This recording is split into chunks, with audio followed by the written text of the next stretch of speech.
for coming tonight. Who is a student here? Perfect. Good, yeah. So yeah, thank you so much for coming, and I know I see people here I know one person there in the back drove more than 2 hours to come tonight, so thank you guys who came from out of town too, and everyone who came from Conway. So this is Startup Grind. This is a network of events. This happens in over 200 cities around the world, so we have a Startup Grind chapter in Conway, which we're really excited about. And the mission is to educate and connect entrepreneurs, which is why you guys are here tonight, and I hope you guys met someone you didn't know beforehand. And if you didn't, we have an hour of networking after the event as well. So I want to go ahead and thank our sponsors, the Conductor, UCA, Startup Junkie, Conway Corp for letting us use their building, which is really, really nice. It just opened. Yeah. So brand new. They didn't even have the speakers set up, and they're letting us come in here and kind of use it and bring in food and everything. So thank you to them. And then Startup Grind, and Startup Grind is run by Google for Entrepreneurs, and so we're really happy about that. This video will be on their international page after this, so it's a really good way to kind of expose what we're doing in Conway and Arkansas and talk about our entrepreneurial ecosystem. So our guest tonight is Jamie Fugitt, who I'm sure most of you know. He has kind of a fan following. That's not true. It is true. Like everyone told me, I'm true. here because I love Jamie. So, and I've known Jamie for a long time. Super glad that he's here with us tonight, and I'm going to just let you introduce yourself. Okay. Thank you first for the opportunity. This is completely my pleasure, and I'm thankful for it. My name's Jamie. It is absolutely not true that there's a fan following or anything to that effect. Except these three guys. Yeah. I appreciate you guys. Thanks for being here. No. That's the opposite of paid protesters. They're paid cheerers.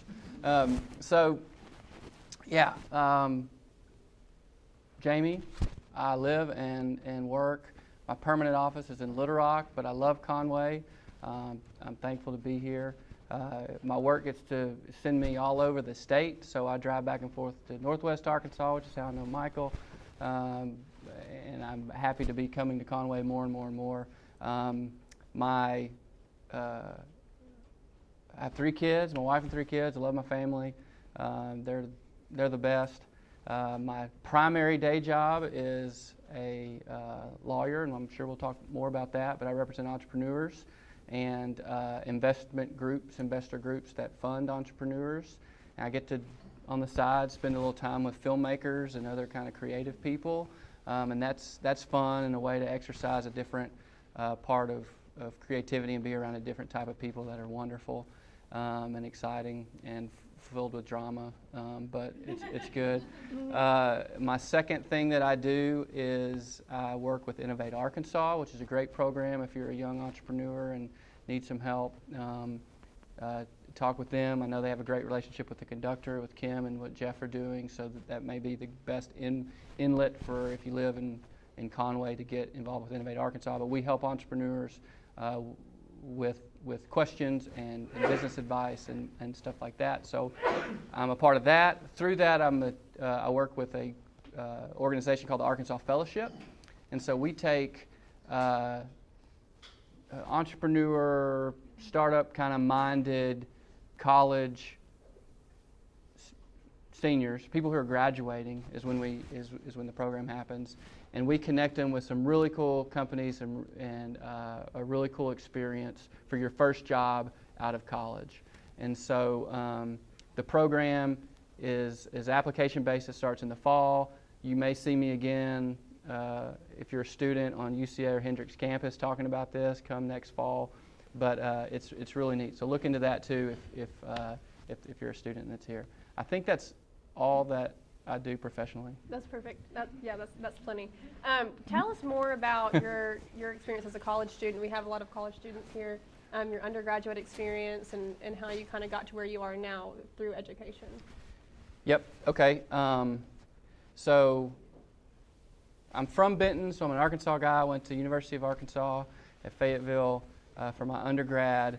I was a super motivated student without any direction, if that makes any sense. So I showed up on campus and had no idea what on earth I wanted to do with my life.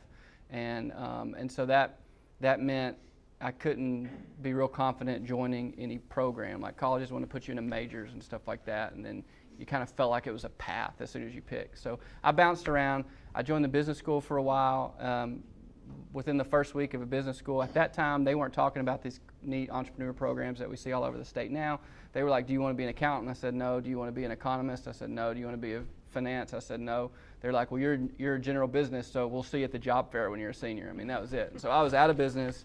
That didn't fit, and bounced around. Ultimately, I graduated. My major was cultural anthropology, and I had a bunch of communication hours, and I had some poli-sci hours, and just stuff all over the place. But what it all came back to was people, and what interested me about anthropology was it's just a study of how people relate to each other and make decisions, and how that's carried out and all that sort of stuff. And then communication was the same thing. It was just how people communicate and get things done.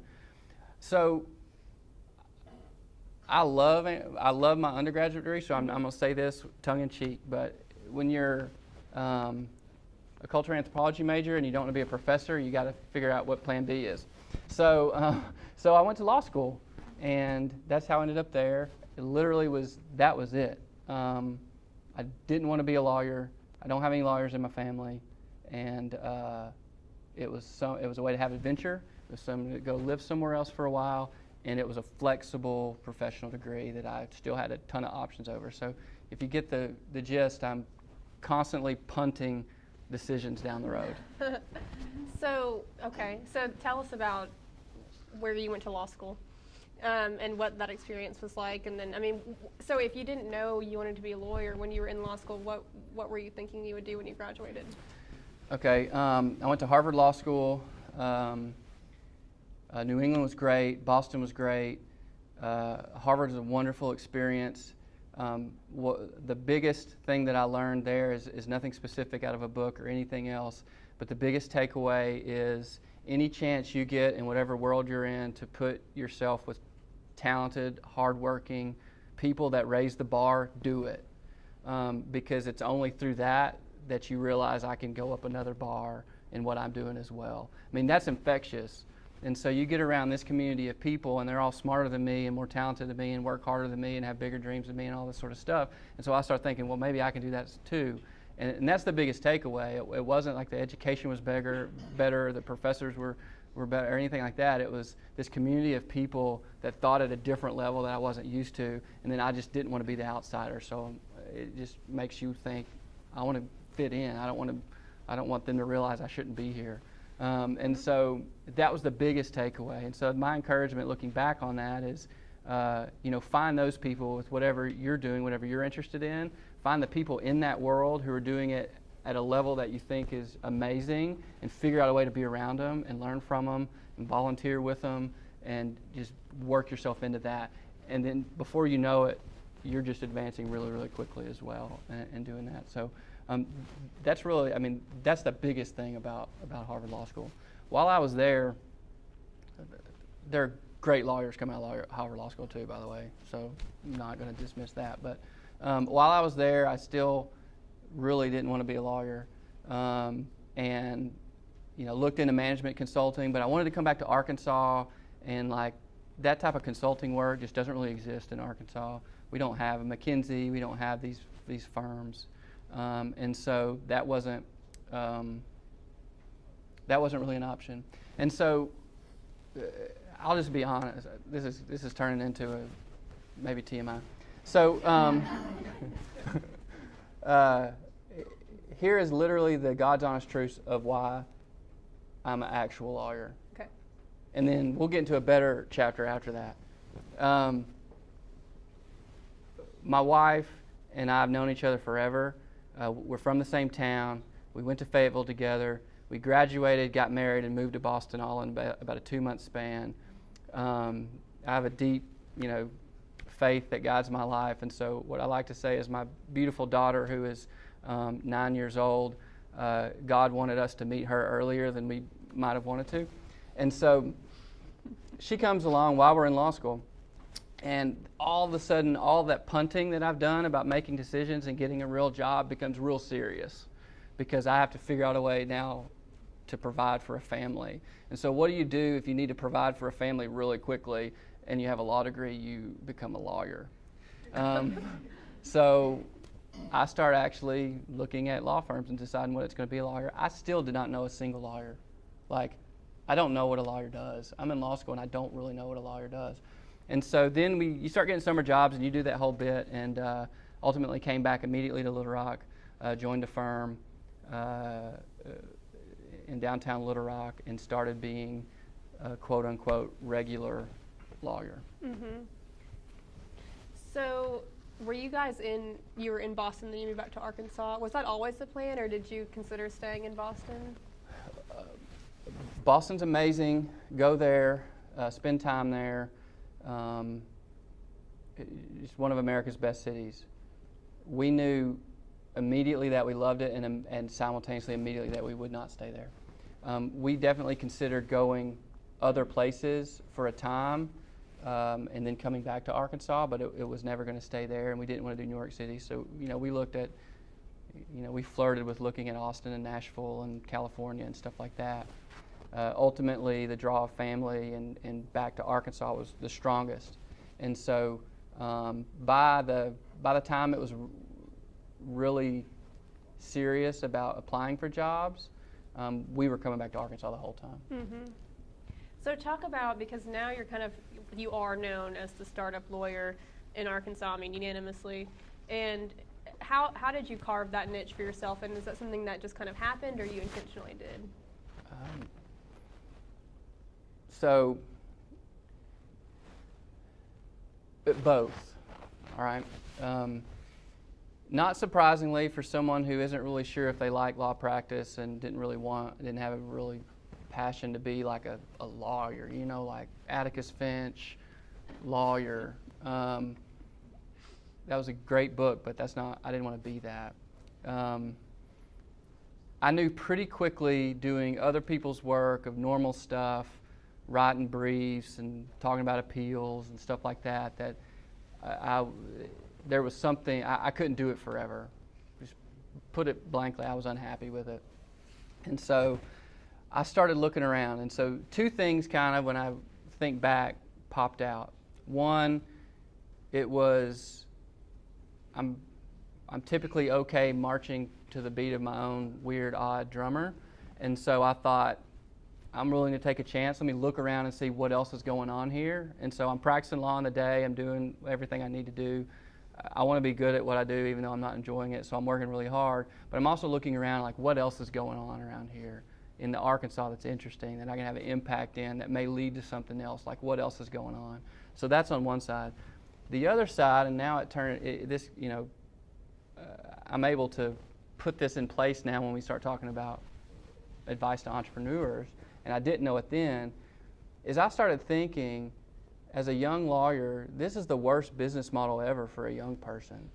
You're sitting around guaranteed 8 to 10 years doing other people's work for other people's strategic decisions, hoping to get some type of responsibility that's your own, a world that's your own. And then you think, well, let's just go out and beat the streets, go out there and get your own clients. Well, then you think, all these people, they're 50 years old, and they have their own people that they know, that they go to church with, and that they're friends with, and they went to college with, and they're going to hire those people. They're going to hire you. Nobody's going to hire you. And so I start thinking, okay, well, who might? People that are your age, what are they doing? What are these people doing? And so those two things combined into just reading everything I could in Little Rock, see what's going on. And I start seeing, and I'll drop a name because he's a good friend now, but Douglas Hutchings, of Silicon Solar, Pica Solar, Northwest Arkansas, really great guy, big heart, successful, gives a bunch of time, gives back a lot to entrepreneurs. But there was an article about him and his business team doing a business plan competition and winning some actual money and going to make a run at turning it into a real company. And I'm like, that fits the criteria. It's something interesting. It's something that's new. It's something that's forward thinking. It's the people that are my age and that would listen to me. And and maybe it's not even law. I just want to go hear what they do and see what I can get involved in. And so that was it. I invited myself to lunch with them and sent them an email. I was like, hey, I read this article. I just want to know more about what you're doing. I didn't like go with a pamphlet. It's like, I'm a lawyer, hire me. I didn't even plan on pitching them. It's like, I want to know what you're doing and who else is doing things like this. And it was an exploratory mission, basically. So through that, just like we tell entrepreneurs now to go talk to the people and actually learn what their problems are, don't try to anticipate it. I start learning that there is an underserved market, that there's lawyers that don't like to talk to these young companies because they don't know anything, and it takes a long time to get around to get them to where they do know something, and they don't have a lot of money to pay you, and all these sorts of things that your established attorneys weren't spending time with. And so I thought, well, I'll spend time with it. That's great. These people are interesting, and all that, anyway. So that led to doing some work for them. They're still great friends. They're still, doing good things. And then doing like any other entrepreneur does. Who's like these people? Who do you know? I'm going to impress you and do good work for you, and hopefully you'll tell your friends. Who else may I go talk to? Who else can I go see?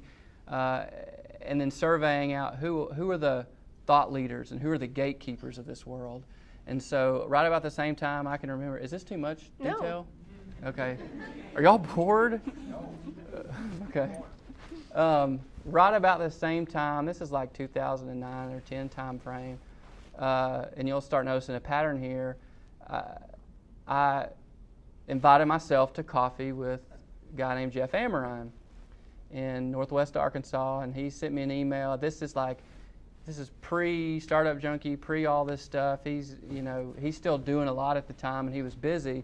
And he's like, yeah, I'm going to grab some coffee at the Square. I'll definitely spend some time. And he's so generous with his time now as well. But even then, I didn't have anything to offer him. I wanted to pick his brain. I wanted to ask him some questions. And he took the time out of his busy day to do it. And from there, he was just a fountain of information, just like he is now. And he was like, here's who you need to talk to. Here's some people that are doing this. Here's some other people that are doing some cool things. Here's some other, and just kind of laid out this path. And it was just a wonderful help and support. And then from there, right about the same time frame, I know I need to figure out how to meet Ted Dickey from Innovate Arkansas. He was here earlier. I think he's left. And so these guys probably don't know how much I stalked them. And now it's on the record. They're all friends now. But Innovate Arkansas was sponsoring an event in Little Rock at the time for like bio, med, UAMS related startups at the chamber. And I signed up and like paid the entry fee and showed up. Like none of them were clients. None of them knew who I was. I didn't even have a law practice at the time, but I guessed, because Innovate Arkansas was a primary sponsor, that Ted Dickey was going to be there. And so I got to know Ted that day, and we shared a cup of coffee at that meeting, and he took the time and was very generous to tell me what he thought and where it was going. And so long story short, there's a bunch of examples like that. But I tried to determine interesting people, and I started to know this world, figure out that this world was here, and I started seeing their vision, and I started seeing that there was a gap in the market for legal services, and it was a fun, new way of thinking about practicing law that was different than what I was doing on a daily basis at my actual job. And from there, tried to volunteer and tried to, give back time and learn, and get whatever scrap work I could get together. And ultimately, other people's work turned into stuff that I actually wanted to do. Mm-hmm. And that's it. I mean, that's the basis of it, I guess. So on that note, because you studied anthropology, which I did too, nothing wrong with anthropology at all, the value of... Neither one of us are practicing anthropologists, by the way. That's right. The value of, social connections and your social network and how that has helped you. The short answer is tremendously, in like a really nerded out way. So I say I'm not a practicing anthropologist, but you better believe some of it's just intuitively, or just changes the way that I think about things because of spending so much time. But even when I'm doing a transaction,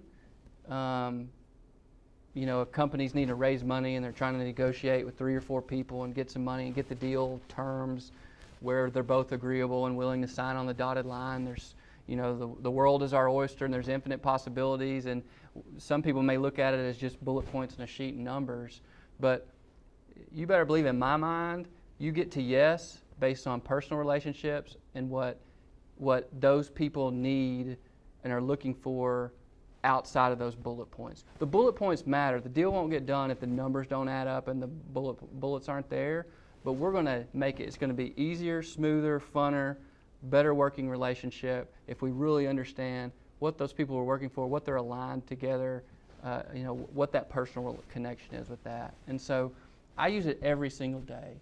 The social relationships I use every single day. And the foundation laid by that I owe to all the people that took time out of their day when they were already successful and established to talk to me about my questions and offer help with no guarantee that I could ever help them again. I try as much as possible, I'm not always as good as I should be, to return that favor, because that's what makes the world go round. I mean, there's a tremendous community of people in Arkansas, in Conway, in Little Rock, and Northwest Arkansas, that have very, very valuable time that will take it and use it to talk to you with no expectation of return. And there are other places in the world that aren't like that, and definitely not as easy. I mean, the bar to get into it, that community, is not as easy. So that is a competitive advantage for anyone in any of these communities that's trying to be an entrepreneur. So how would you recommend to somebody who is either graduating college and needs to build their social network or wants to just get in a different industry? How do you do that? I can only recap, I guess, what was successful for me, I think is the best way, and then maybe some thoughts about what I see other people doing that I never was good at. So I did a mixture of 2 things. Another guy that I talked to early on who had no reason to talk to me was a guy named Christian Anderson. And he's kind of Conway famous, even though I think he's packed his family up and left. Temporarily, he says. But early on, I asked him questions like that, like, what can I do? What can I do? What do you think is some good things that I can do? And I remember to this day, he was like, it sounds simple, but make a commitment to be present in whatever world you're interested in. If you're interested in startups and entrepreneurs and this thing that's kind of bubbling up and we don't know if it's going to mean something, be present. Show up. Just by showing up, people are going to like, he's always here. He must care. You get the benefit of the doubt of being competent, right? And so being present means a lot. And Jerry Adams, who was here earlier, and I think he had to leave too, he said the same thing, and it just happened to pop up. He was like, being present is major. And you build relationships by being there and seeing the same people and saying hi and just getting to know each other the old-fashioned way. And then, so that's one.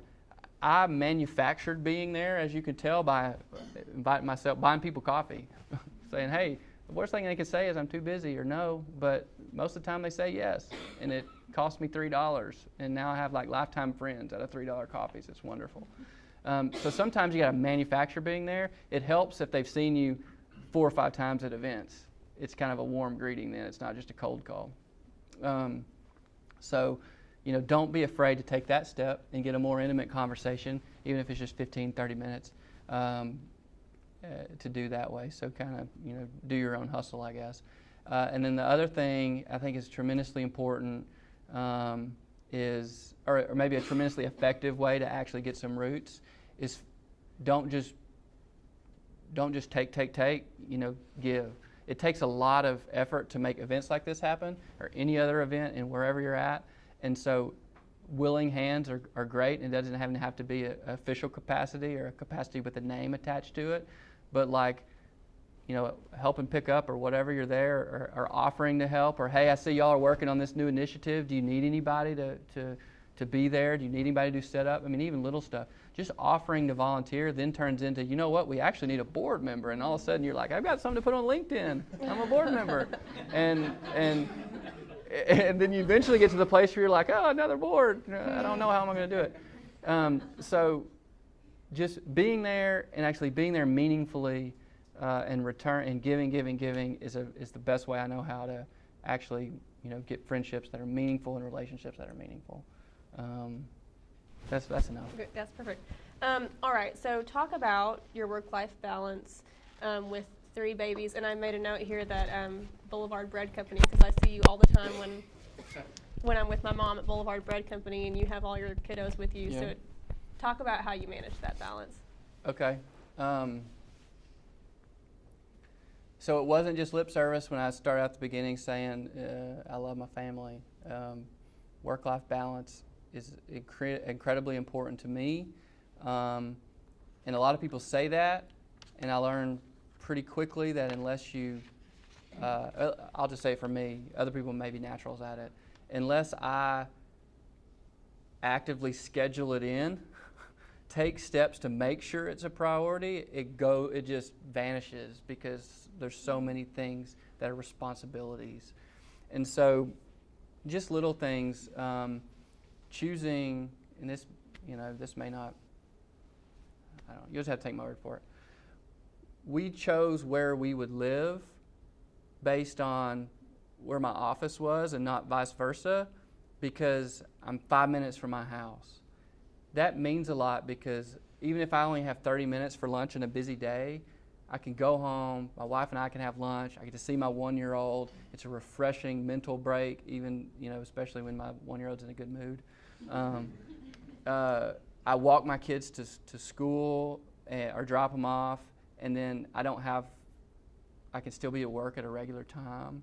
I can work right up to the very, very, very last minute of dinner time, just like a good, hard professional does sometimes, and still get there on time instead of working to the very, very, very last minute and then thinking, oh, I've got another 30-hour drive. So we've done 30-minute drive. We've done things to make it easier to be present with family too. So you joke about Boulevard, but that's one of our things. We're there. And it's just a little, place to eat, and it's good coffee and good sandwiches, and it's a little, just a spirit break in the day just to feel better. And then I can go back and just blast out another 5 hours in the afternoon, and then we're there. So it's just making it a priority and actually taking steps to do it. Perfect. All right, so I think this is probably on a lot of people's minds in here, but I know that there are a lot of entrepreneurs who probably don't know when to reach out to a lawyer, and I know you probably get that question all the time. I think I've talked to you about that at one point. But what advice do you have for if someone's starting a company, when should they reach out to someone like you? What do you think about that?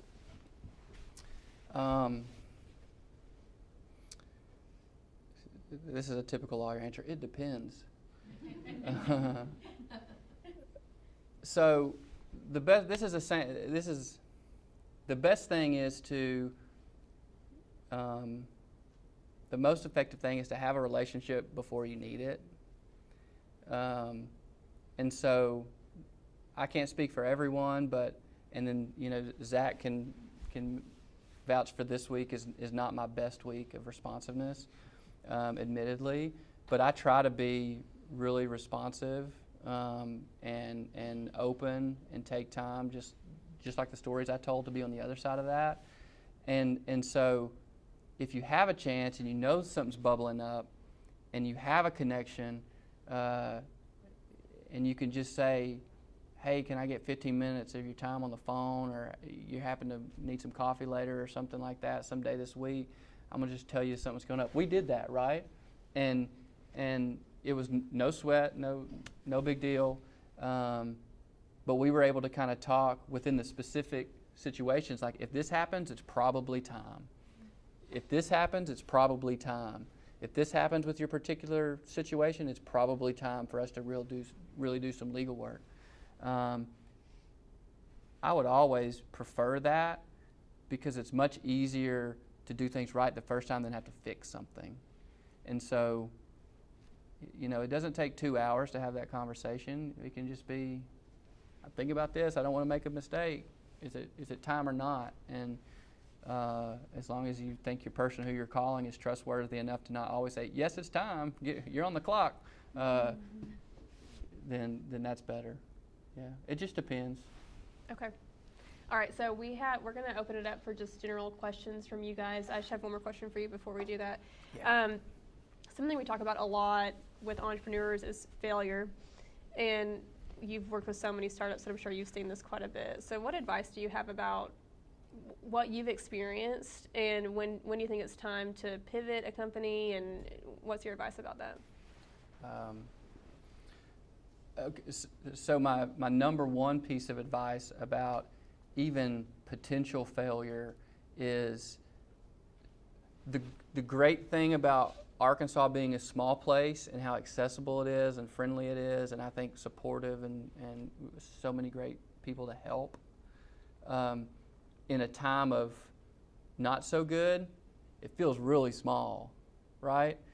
And so when your company is struggling or you're facing a decision, that's not the time to go quiet with your relationships, like your board members or your investors or the people that have helped you. It's the time to over-communicate with those people and make sure that you, obviously I'm a relationally motivated person, but the biggest flame outs in my experience with entrepreneurs are the ones who thought, things aren't going well, I can't let them know about it, I'm gonna fix it on my own, and then it's a surprise when it's really bad. And then it's like, I thought we were closer than that. Why didn't you tell me ahead of time? We could have helped you. So the number one thing is draw on the resources that you have and the relationships that you have. Over communicate. If there's ever a question in a difficult time period, should I bring this up or not? The answer is yes, you should bring it up with your core circle, anyone that's involved in your business. And let some different eyes get on it, some different networks get on it, some people that may be able to help you. That's a more relational, philosophical answer. Tactically, it's just tough, right? Because you don't know when. You have to be honest with yourself when you're either just up against an obstacle that you have to overcome and just push through like a good entrepreneur would, versus it's not an obstacle, it's a dead end, right? And so sometimes that's hard to convince yourself because it's your baby that you've worked on and it's your vision that you're working on, and you've got all this pride, and you think you probably overestimate how much reputational damage it's going to be. And so that's why it's good to get some other people on there. They can just give you a fresh perspective. So get more eyeballs on it. Okay. All right, we're going to open it for Q&A. In the spirit of social connections, go ahead and just say who you are and where you're from, and then ask your question. Exciting. Conductor from Silent Springs, Arkansas. Could you talk a little bit more about what kind of companies are involved in the Arkansas Fellowship? Yep. Okay, so just to circle it back, the Arkansas Fellowship, I'll give the blurb again to give you more context about his question.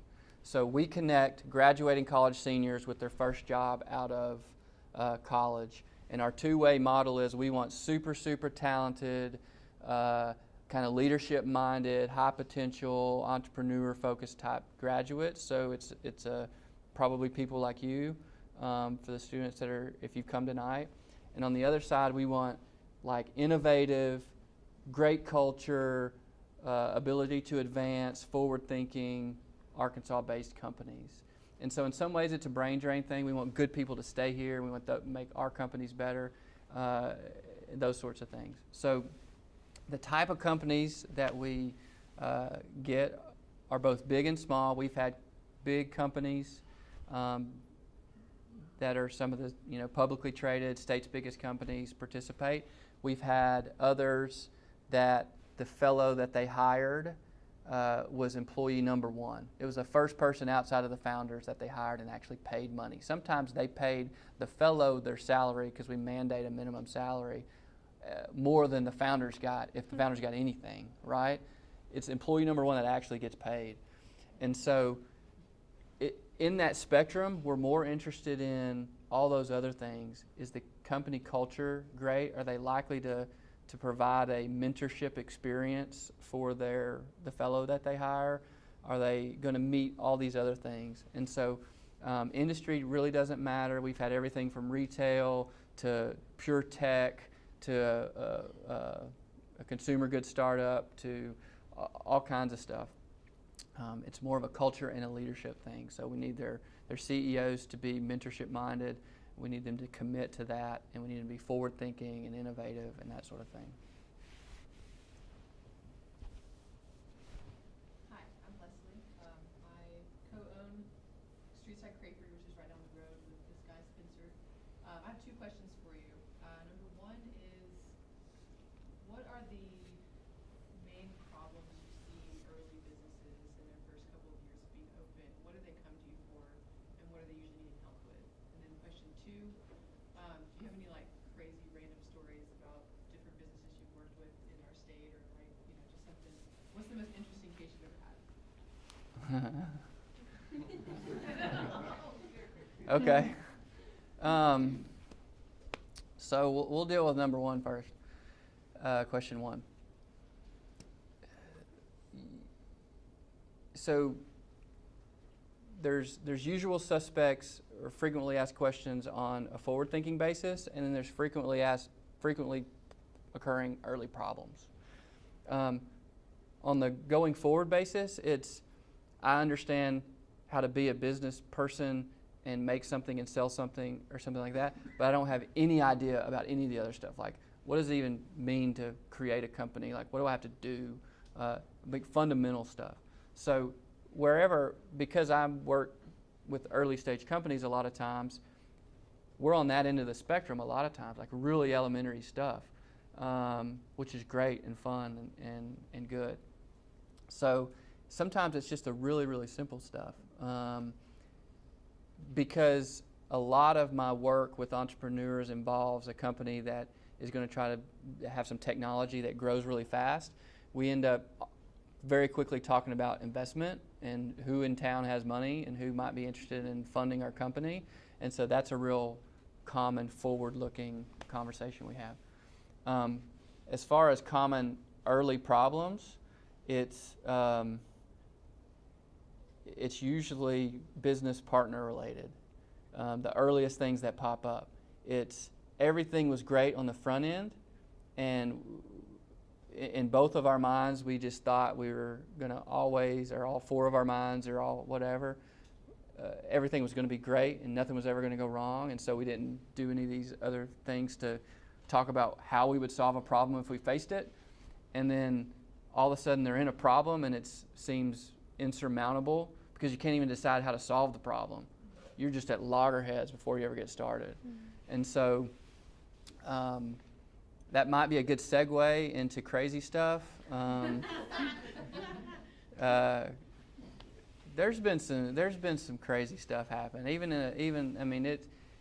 There's been some kind of wild and crazy reasons for business. I call them business divorces. Just things that have nothing to do with the business, but it's just like, ooh, they really did that, and then all of a sudden now a business is folding because of some person's personal issue that then made a former best friend like absolutely hate their guts and can't be in the same room with them. And so we're winding something down over a personal issue that wasn't expected. I mentioned I get to work with artists and filmmakers. God bless them. They're in drama for a reason. And there's just too many stories to tell about the jokes about rock stars like needing bowls of just one color M&Ms. It's not that crazy, but there has been contract situations in that world where we spent more time going back and forth over the type of car that would pick them up from the airport and drive them to the set for 3 days that they're here than we did about how much money was going to be paid or any other thing. And the craziest part about that is because it went back and forth 5 or 6 times after it already happened. Wow. They had already been picked up from the airport, and their people are negotiating the words used about the type of car that took them back and forth to the airport. And no amount of me saying, what's the end game here? Like, it's already happened. There's just sometimes there's no reality there. So that's, I don't know if that makes sense, but crazy stuff happens in that world. Sorry, you're in charge. You're in charge. No. Go. I was just going to say, kind of in line with this discussion about contracts, I was curious. Oh, and I'm Tammy, and I have an editorial services company with a partner. So sometimes my job and what I do is I'm in charge of outreach for the company. And sometimes I'm the one who fills out the contracts. And I always wonder how much I should be nailing down details. Like if it's a smaller, sometimes if it's a smaller, client, Yeah. it's like $1,000 or $2,000. Or sometimes I wonder if it's worth the time to spend to nail down all the little tiny minutia details and risk putting off a first client with all of the contractual details versus a larger client, which where it makes more sense to really nail it down. So I was kind of wondering your Yep. thoughts on that. So sorry I have to do this, but disclaimer that this is not particular legal advice. This is your general thoughts. Sorry, that's just a professional obligation. So the traditional lawyer answer is you better get it in writing, right? If it matters to you, get it in writing. And I'm the world's least champion of legalese. I want things to, as much as possible, just clearly say what they mean in ordinary language. The way I explain it is if you get sued and you go in front of a judge and the judge is trying to decide what a contract means, like literally the quote is, "We will interpret it by the plain meaning of the words." Well, if that's the standard, why don't you use plain words? Yeah. You know what I mean? So in my view, contracts are important. But I think the decision every single time about what is too small to worry about and not is complex, but ultimately is if it matters to you or if you think it matters enough to them that it's going to be a dispute, it's worth the time. If it's not, like again, what car to pick them up from the airport in retrospect is not worth the time. But on the front end, if it's meaningful and it could cause a problem for you, then I think that's how I handle the conversation. It's like, look, I know this sounds crazy to you, but we got to nail this down, and it may take 20 extra minutes, but it's going to take you 2 extra weeks if we don't, potentially. So it's a judgment call.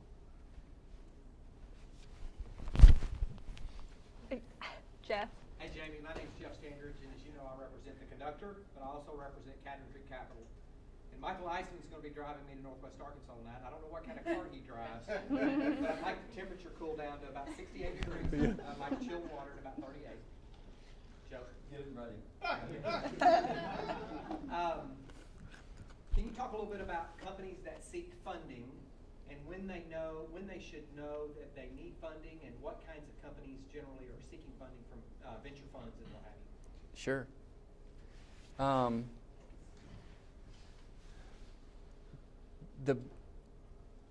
The best type of company looking for funding needs funding to do what they're doing already better. They're not taking other people's money to figure it out. They've done as much of the figuring out as possible on their own through favors and money that they can figure out from their actual job or from the great support at the Conductor or something like that. And they figured out as much as possible. They maybe even have a couple customers. Someone has actually took money out of their pocket to pay them for the idea that they've come up with. And then now they need that money to sell to more people faster than they can do. That's the best type of company that looks for money, because then you actually have some negotiating leverage. Then you can say, the deal needs to look better because look at what I've already done. I'm ahead of all these other people. I'm the best kind of entrepreneur that's done it. That doesn't mean that's the type of companies that are always around looking for money. We see, you see, Jeff, I see, Kim, you see, lots of. If you're in the world of talking to people about this sort of thing, Michael, you see that full spectrum. I literally have gotten emails. It's like I came with this great idea in the shower this morning, and it's so good, I've got to get it protected. Can you stop what you're doing and meet me this afternoon? And it's like, no. No, we can't. You got a lot more work to do. And those people, inevitably, when I have those conversations, what they really want to ask is they don't care about protecting it. They're gonna, who will write me a check so I can quit my job and I can really get to business on this idea? That's the worst, because you're going to spend a lot of time getting a bunch of no's. And they're going to be polite no's, and they're going to be helpful no's, because they're going to be no, but here's what you're going to do. Here's what you need to do to really make this a legit thing, and come back and see us again when you've answered all of these questions that you haven't taken the time to answer yet. So, long way of saying, do as much advance and prep work and customer discovery and pushing it down the road the good old-fashioned hard way as you can before you try to go get funding. The flavor, the gloss over all of that, and one of kind of this piece of advice that I stole and reused from a guy named Steve Clark is, if you want money, ask for advice. If you want advice, ask for money. It's about building relationships again. Like, go ask for advice and get someone to believe in you and believe in what you're working on, and you as a person, as an executor, as a team, and get them to believe in you. And ultimately, if it works and you answer all those questions and you push it up the road a little bit, guess what? You already have your champion that has a checkbook on your team. And they'll potentially write a check for you, and they may call their friends and help you find the other pieces to it, because they've seen you and you've proved yourself before you ask them to write the check. So do that as much as possible. Michael Eisman from Fayetteville. First off, thanks for coming, Michael. thank you for presenting. So I've heard your transactional law presentation a couple times. This is the first personal side that I've heard, so thank you. I think this is awesome. Second, you mentioned the founder divorces and the bad things that can happen with partnerships, because it is kind of like marriage, but there can also be really good things, like great businesses started with partnerships between friends. And so if Jeff and I come up with an awesome idea and we want to start a company together today, what advice would you give us before we start a company together, and what questions should we ask ourselves before getting into business with each other? Yeah, good question. The negative stories stick out because there's so many fireworks, and the good stories, it's like watching the news. The good stories are like not newsworthy, right? The good news. So there's tons of good examples, and I want to flip something I said about a bad example as a positive way. When the waters are calm and still, and it's all sunshines and rainbows and unicorns, that's when you need to take a minute and set aside and do the boring, unsexy, awful work of deciding what you guys' relationship really is. Besides being awesome entrepreneurs together working on something great that's going to change the world and get you both Ferraris, right? We're going to take a minute and we're going to say, but there needs to be some details, okay? And so some of those details are just like, are we 50-50 partners? Or I'm going to do a lot more than you, don't you agree? Yes, okay, then we're 70-30 partners. Some of it is, how are we going to make the tough decisions? How are we going to manage this thing on a day-to-day basis? And so, we would have the ability to sit down and work through that. The best, besides getting those details sorted out, the long view best thing that happens is because as part of that, we're going to say, hey, I don't think it's going to happen because we're awesome and we get along and we're good communicators and great problem solvers, and our friendship would never, ever deteriorate. But in case it does, how do you think we should approach that, right? So instead of trying to say, here's a list of the 100 things that could happen that are negative, what's the solution if these 100 things happen? What I like to do is say, if any of these 100 things happen, how are we going to solve this problem as a process, right? We're going to come to the table and we're going to say, so there's a lot of different options. We've had one person say, we both respect this third party and would value their advice more than anyone, and they believe in us too, and they know what we're working on. We like to ask that person ahead of time, if we ever get to a stalemate issue, if we can come seek that advice. And we're agreeing in advance that means a lot, and we're going to go with that. That's a tiebreaker. It's just like a understood tie. It's an informal way of doing it. You have other people that have a real formalized process. But so many times, you can't even get to the meat of solving the problem in the heat of the moment because you can't even agree how to come to the table. But if you have all of that together, you can go through the process and no one can kind of hold it hostage. It's still difficult, but you're at least talking about the meat of what the issue is. And so all that's a part of deciding the technical stuff of who owns what and who's going to get paid and how we're going to sort out all the money that we make at the end and all that good stuff. But then we're also going to say, but if it doesn't, here's kind of our backup plan. And that has some long legs, some long value. Right, I saw another question. Yeah. Yes, my name is Caitlin. I'm a UCA student. Going back to the investments, how do you know when to, or who's a good investor? Like who should you accept investment from? Okay, good question.